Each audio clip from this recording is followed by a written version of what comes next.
Hello everyone, good afternoon and जय हिंद। मैं विवेक आप सभी का स्वागत करता हूं exam for defence warrior YouTube channel पे। कैसे आप सभी लोग? बढ़िया। तो इंडियन कोस्ट गार्ड की तरफ से असिस्टेंट कमांडेंट की वैकेंसी आ चुकी है। बिल्कुल हाँ, प्रॉपर तरीके से आपको इस वीडियो के अंदर हम लोग बात करते हैं क्या क्या एलिजिबिलिटी, कितनी वैकेंसी है, क्या है, पूरा कंप्लीट डिटेल में बात करते हैं। ओके, तो सबसे पहले देख लेंगे फॉर्म वगैरह कब से भरा जाएगा।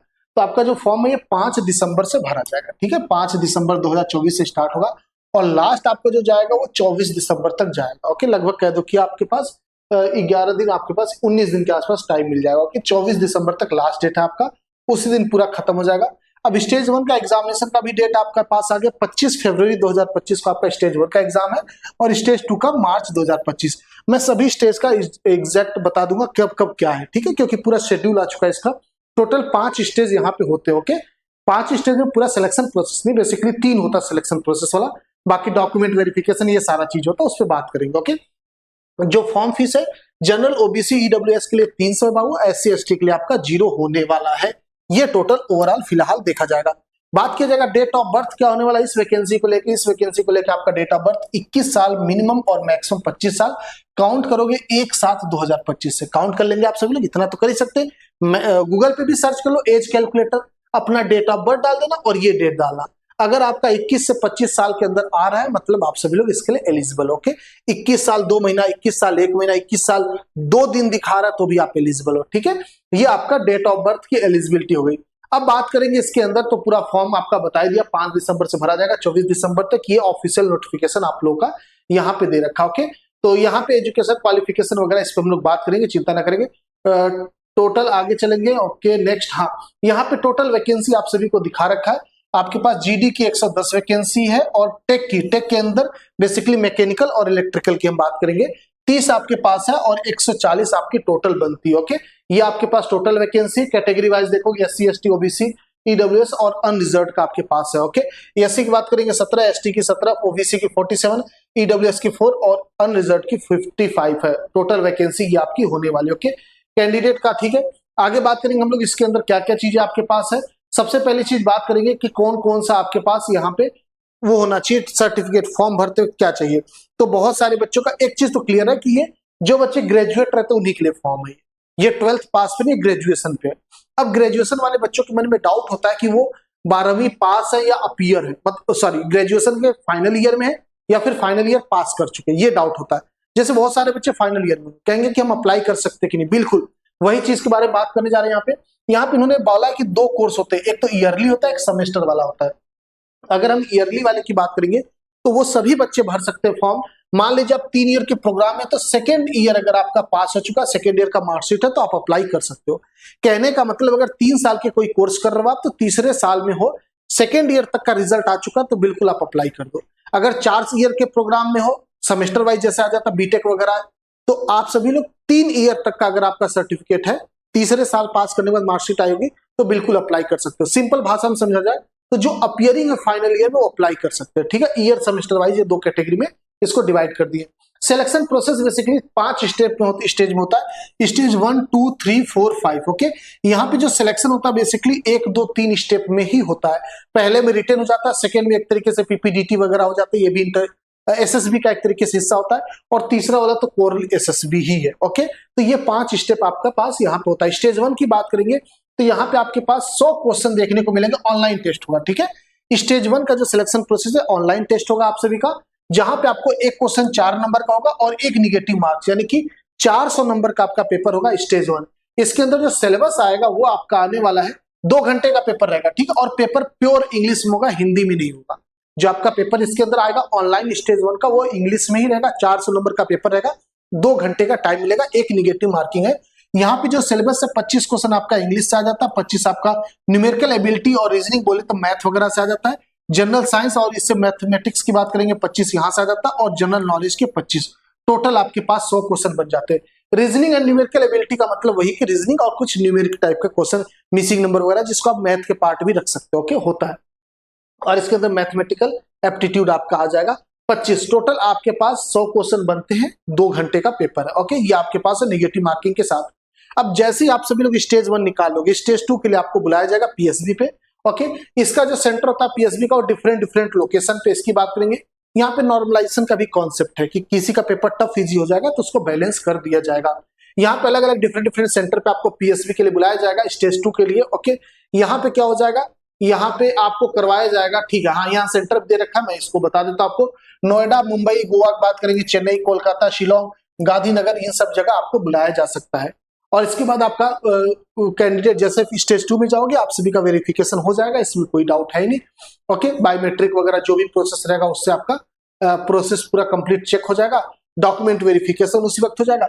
स्टेज 2 में डॉक्यूमेंट वेरिफिकेशन होता है, ठीक है, आपका वेरिफिकेशन। और फिर आपके पास जो भी सेंटर आप अप्लाई किए वो आपको वहां पे पीएसबी के लिए बुलाया जाएगा। अब पीएसबी के अंदर होगा क्या, ठीक है, पीएसबी के अंदर बेसिकली आपको गुजरना होगा स्क्रीनिंग, पीपीडीटी, इन सब से, ठीक है, पीपीडीटी, स्क्रीनिंग, इन सब से गुजरना होगा। एक तरीके का मैं सिंपल भाषा में बताऊं, जैसे आप लोग एसएसबी वगैरह का नाम सुने होंगे, तो स्क्रीन पे एक फोटो आ जाता है, उससे रिलेटेड आपको पूरा लिखना होता है और एक्सप्लेनेशन भी करना होता है, नरेशन जिसको बोलते हैं। तो पूरा स्पीकिंग जो चलेगा वो इंग्लिश में ही चलेगा, ठीक है, नरेशन जिसको आप बोलते हो, पीपीडीटी वाला। तो ये स्टेज 2 में आपका बेसिकली एक तरीके से डॉक्यूमेंट चेक करते हैं और एक छोटा सा इंटरव्यू चेक करते हैं, मतलब आप बोल पा रहे हो कि नहीं, आप लिख पा रहे हो कि नहीं, ठीक है, ये आपका स्टेज 2 है। स्टेज 3 के लिए आपको बुलाया जाएगा आपस में एफएसबी पे, ठीक है। यहाँ पे आपका ये नोएडा में आपको इनका ऑफिस देखने को मिलेगा। ओके, मैं ऑफिस में कई बार गया हूँ, ठीक है, क्योंकि मेरा पहले जब मैं नोएडा रहता था तो बिल्कुल बगल में, मतलब 100 मीटर की दूरी पे रहता था केंद्रीय विद्यालय, उसी के रोड पे मेन, ठीक है, इनका मेन ऑफिस है, मेस वगैरह सब कुछ वहीं पे है। तो इसकी बात करेंगे, ये 5 डे का पूरा प्रोग्राम होता है जहां पे psychology test, group test, interview, ये सारी चीजें होती है। एक तरीके से एसएसबी वाला जो प्रोग्राम होता है वही, ठीक है। स्टेज 3 यही तक आपका सिलेक्शन है पूरा। इसके बाद आपका कुछ नहीं, मेडिकल एग्जामिनेशन, स्टेज 4 जिसका नाम दे दिया गया। स्टेज 5 का मतलब ये फाइनल सिलेक्शन वाला, ठीक है। तो टोटल 5 स्टेज सिलेक्शन दिया इन्होंने, 3 में आपका चेकिंग होगा, बाकी दोनों तो ऐसे ही है। पहले स्टेज में आपको रिटन देना होगा, 100 क्वेश्चन आएगा, 400 नंबर का, एक निगेटिव मार्किंग होगा हर गलत पे। 2 घंटे का पेपर होगा जहां पे इंग्लिश, जीके, मैथ, आपका जीएस पूछेगा। ये आपका ओवरऑल हो गया। स्टेज 2 में आपका डॉक्यूमेंट वेरिफिकेशन बेसिकली करेंगे और पीपीडीटी वगैरह आपका बेसिक चेक कर लेंगे। उसके बाद स्टेज 3 में आपका 5 दिन का पूरा एफएसबी पे आपका पूरा होगा प्रॉपर तरीके से, एसएसबी टाइप का। ओके, और 4th आपका मेडिकल हो गया, 5th आपका ज्वाइनिंग। अब इसका पूरा शेड्यूल भी आ चुका कि किस किस दिन कौन कौन जाएगा। ओके, 30 दिन का पूरा प्रोग्राम, 30 दिन के अंदर रिजल्ट आ जाएगा, बेसिकली ये कह रहे हैं। अच्छा, अब इसकी बात कर ले एलिजिबिलिटी को लेकर, है ना, कौन कौन एलिजिबल है ग्रेजुएशन में। तो देखो यहाँ पे 2 टाइप के वैकेंसी डिवाइड किया इन्होंने, ठीक है। टोटल आपके पास 2 कैटेगरी में इन्होंने वैकेंसी डिवाइड किया है। 30 वैकेंसी आपकी, मैं बता दे रहा हूँ, यहाँ पे मेंशन नहीं शायद, 30 वैकेंसी आपकी, मैं यहाँ पे टोटल वैकेंसी से कंपेयर करके दिखा देता हूँ आपको, 1 सेकेंड देंगे बस मुझे। ओके ओके ओके, हाँ, ये देखिएगा टोटल 140 वैकेंसी, हाँ दिया तो है। 30 वैकेंसी टेक की और 110 आपकी हो गई जीडी की। तो टेक और जीडी की अलग अलग आपके पास है। जो जीडी उसके लिए अप्लाई कर देंगे सभी लोग, और टेक वाले के लिए लिमिटेड क्राइटेरिया दे रखा है, कौन कौन टेक वाले अप्लाई कर सकते हैं, जो कि 30 वैकेंसी आपकी है। ओके, इसके बारे में बता देते हैं, ये रहा। ओके, ये आपकी जीडी की एप्लीकेबिलिटी है। Candidate holding 3 year degree if any non tech subject for a, मतलब किसी से करिए हो, ठीक है, 3 year degree in any other non tech subject from a recognised university, basically BSc BA की बात करें। ओके, ये इसकी बात करें।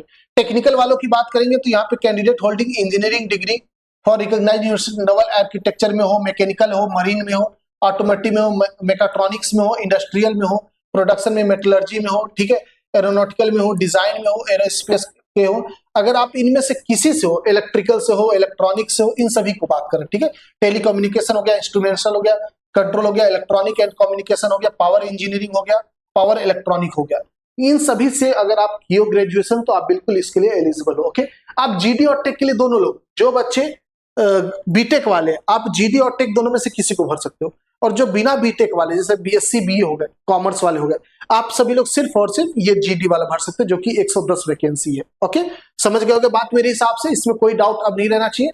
कुछ और डाउट रहेगा तो पूछ लेना, बता देंगे आपको प्रॉपर तरीके से। ओके, और कुछ इसमें मेंशन नहीं, वही डॉक्यूमेंट वगैरह मेंशन, आई थिंक यहाँ पे कुछ इंपॉर्टेंट है, एक बार देख लेते हैं। ओके, यहाँ पे हाइट वगैरह का भी जिक्र है, इसके पे पहले देख लेते हैं फिर आगे चलते।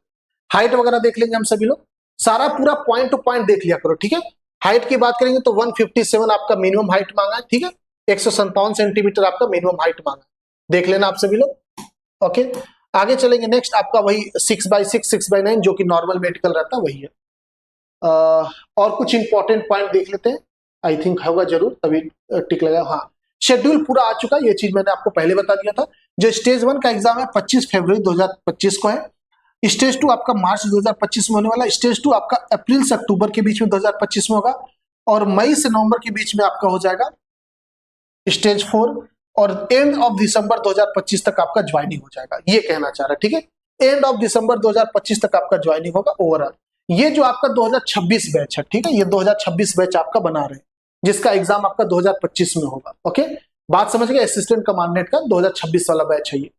समझ गए कि मेरे हिसाब से पूरा कंप्लीट इन्फॉर्मेशन आपको मैंने बता दिया। फॉर्म कब से भरा जाएगा, educational qualification, date of birth, पूरा कंप्लीट बता दिया। कितनी वैकेंसी, कौन कौन भर सकता है, बढ़िया वैकेंसी, कैसा सिलेक्शन प्रोसेस है 5 स्टेज में। ओके, तो अच्छे से आप जाइए, दीजिए। एसएसबी वगैरह की तैयारी कर लेंगे, रिटर्न की तैयारी कर लेंगे अच्छे से। रिटर्न की बात करेंगे तो आपका इंग्लिश है, जीके जीएस है, रीजनिंग है, मैथ है, यही है। अगर आप सब लोग इसकी तैयारी करना चाह रहे हो तो हमारा जनरल नेवी का बैच चलता है, आप सब लोग इससे जुड़ के तैयारी कर सकते हो। इसके अंदर जो एमआर वाला सेक्शन है बेसिकली, और इंक्लूडिंग एसएसआर अगर कर लेंगे तो ये आपका महासागर 2.0 बैच मिलता है। इसके अंदर आपको इंग्लिश भी मिलता है, टेक्निकल मैथ वगैरह भी मिलता है एक्सेस। आप वो मत पढ़ना, आप सिर्फ इंग्लिश वाला पोर्शन पढ़ लेना, रीजनिंग वाला पोर्शन पढ़ लेना, आप जीके पढ़ लेना, जीएस पढ़ लेना, ये पोर्शन पढ़ के चले जा सकते हो। ओके, ये पूरा आपको कंप्लीट कराया जाएगा नेवी एसएसआर एमआर 2025 महासागर 2.0 में, जिसका कोर्स प्राइस है 599। ओके, इसके अंदर आपको पूरा एक्सेस मिल जाएगा, फिजिक्स, टेक्निकल मैथ भी पढ़ाया जाएगा, जो कि आपको नहीं पढ़ना होगा, बाकी उसको छोड़ के बाकी सब सब्जेक्ट आपके काम का है। ओके, तो आप सभी लोग इसके साथ असिस्टेंट कमांडेंट की तैयारी कर सकते हो। और इसमें अच्छी बात ये रहेगी कि अगर आपको लगेगा कि कोई टॉपिक आप में आता और नहीं बता रहे हैं सर, तो टीचर से आप बोलोगे तो टीचर आपको वो भी टॉपिक कवर करवा देंगे। इतना हम लोग फ्रेंडली होते हैं बच्चों के साथ। कभी भी कोई भी एग्जाम अगर आपका बीच में आ जाता है तो उससे रिलेटेड हम जरूर आपको कोशिश करते हैं उसमें ही आपका सिलेक्शन हो जाए। तो आप सभी लोग महासागर 2.0 ले सकते हैं बेटा। एग्जामपुल ऑफिशियल ऐप पे ये कोर्स आपको पड़ेगा, डिस्क्रिप्शन में लिंक भी मिल जाएगा कोर्स का, आराम से परचेज कर सकते हो। कोर्स से रिलेटेड इन्फॉर्मेशन चाहिए तो इस नंबर पे कॉल या फिर इस नंबर पे आप व्हाट्सअप भी कर सकते हो। ओके, बढ़िया वैकेंसी जरूर देंगे, मजा आएगा। ओके, मिलते हैं, थैंक यू, आप सभी का इंतजार रहेगा महासागर 2.0 में। जय हिंद, जय भारत, थैंक यू।